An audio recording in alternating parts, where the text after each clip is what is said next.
there's quite a lot of resin in this wood. Right, it's covered in a lot of resin. I'm going to take it home, let it dry out because it's really wet. We've had a lot of rain, and we'll see what we got. So I've learnt a valuable lesson. It's something I knew. I made a silly mistake when I was cutting this. I was just casually chopping, and I slipped. I missed the tree, and the axe followed through, and I hit my leg. But luckily, I'd twisted the axe and I hit the leg with the back of my axe blade. And it's just drew blood there, a bit of a bruise. But I'm ever so lucky that I didn't hold the axe straight all the way and chop into my leg. I would be in serious trouble.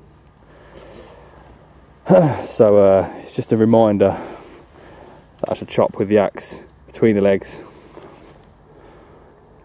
So if I miss, I'm not going to hit myself. A very stupid mistake. Just made a chop in there. I'm liking that colour. I reckon that's quite rich with oils. I've got some nice bits of pine resin here. I'm going to take them chunks. They're really good for lighting fires with. Just these little bits, you set them on fire, they burn really well. It's good to start your fire with.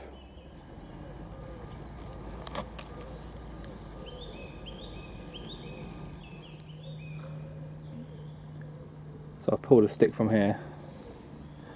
I've shaved the bark off it just so I can have a look, see where the oils are in the wood. So this is the this is the end I've pulled out of the tree. You see the colours there, it looks rich in oils. As we go down to this end, it's a lot lighter in colour. I'll take that as well, have a look, experiment with it. I don't have a lot of knowledge yet of fatwood and pine resin and such.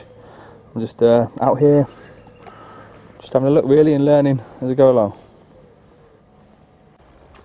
Looks like I'm going to have to do a clean up here next time. I've only got one bag with me today and it's full of wood, but I'm going to come here again very soon, clear up this mess that people leave.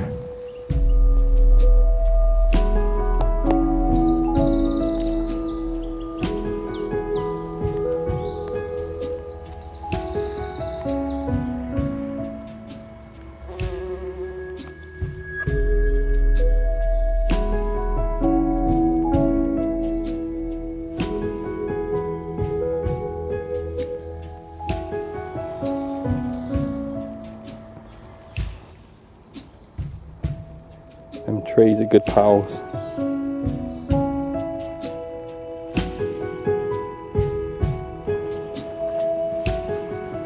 I haven't ventured to this half of the forest for quite a few years.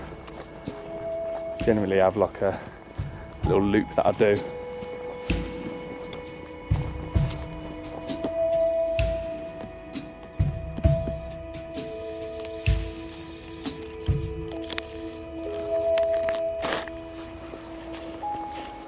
Wet, but take that home, dry it out, should be okay. Again, I'm just learning. I've not really used birchbark a lot, so yeah, I'll collect it. I welcome any advice and tips, of course.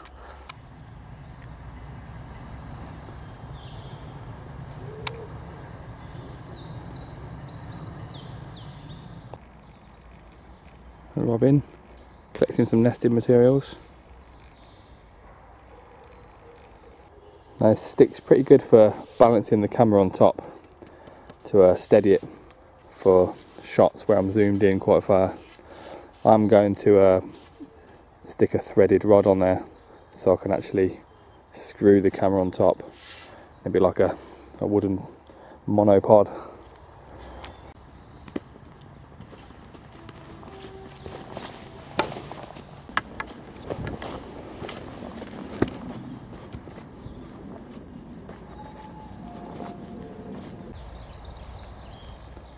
where we've got a dead tree standing there, and I'm wondering if that is ivy growing a bit. And that looks dead as well. I've been looking for some ivy to make a hearth for hand drill and bow drills. It looks like someone's already been at it with an axe, but they haven't taken any. But there's a dog walker coming, so I better not get the axe out.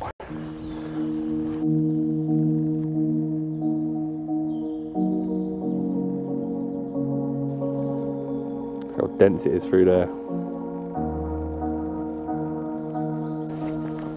Oh look, there's a path going through the dense bit. That's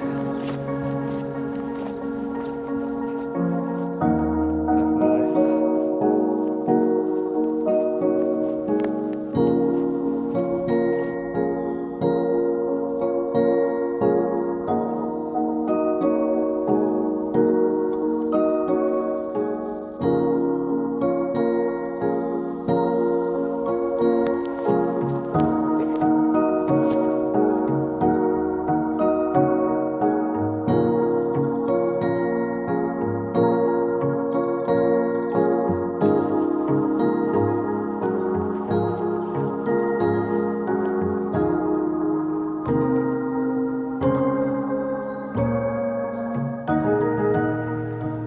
Beech tree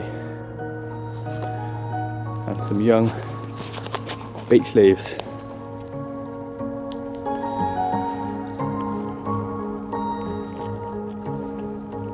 Really nice taste, almost appley. The bluebells are a bit behind here, no flowers yet.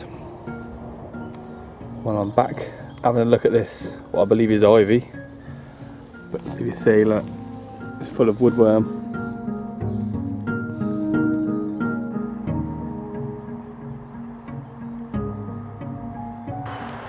Right, our walk's nearly over now. But in the middle of this forest is a sawmill, and there's a road leading to it. So I might have a bit of a forest drive.